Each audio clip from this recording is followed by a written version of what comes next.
I'm such a big fan of Miguel Baeza, and I think that the point that I want to take away here is that he did know going into this fight, he's been speaking to a sports psychologist. He's trying to get his mojo back, his groove back. But there was a little snippet that I have yet to see, but it's the rumor mill. Miguel Baeza, when they were reading the decisions, he said to Andre Fialho something along the lines of, damn, like, that's it for me, brother. They're going to get rid of me. They're going to cut me. Like, that's it. Very down on himself, all that stuff, right?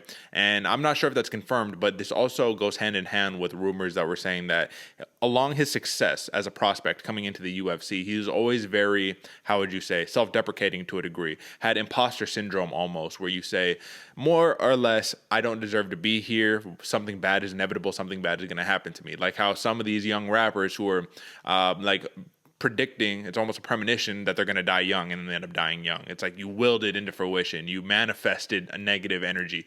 Just give me your take on this before we move on. I don't want to make too much of it, brother, but I do think it was something that was interesting to talk about, not for that fight, but for Miguel Baeza in his loss to Andre Fialho. What do you think?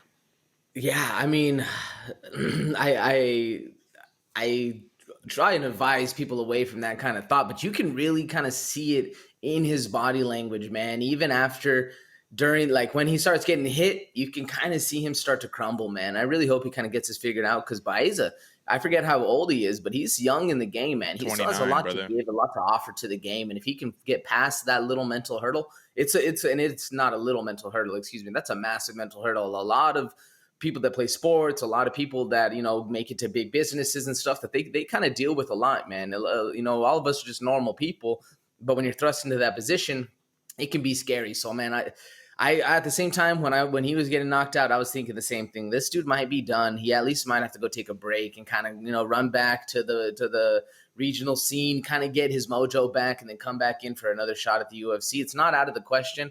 Unfortunately, you can kind of see it in him, man. You can see that the body language he possesses isn't always the most positive, talk, positive speak. So, unfortunately for Baeza, I hope that's not the case, man, and I hope he can get his head right on, because really that's the leading factor, man. Is what your brain going into thinking in the fight is so important, that if you go in there with negative thought, something bad's gonna happen. Yeah, and just to confirm, he's 29 years old, so this dude's super young, bro. He's like right there in the prime of his career. 3-3 in the UFC, and you have wins over Matt Brown and Takashi Sato, brother. So it's like nothing to hang your hat on.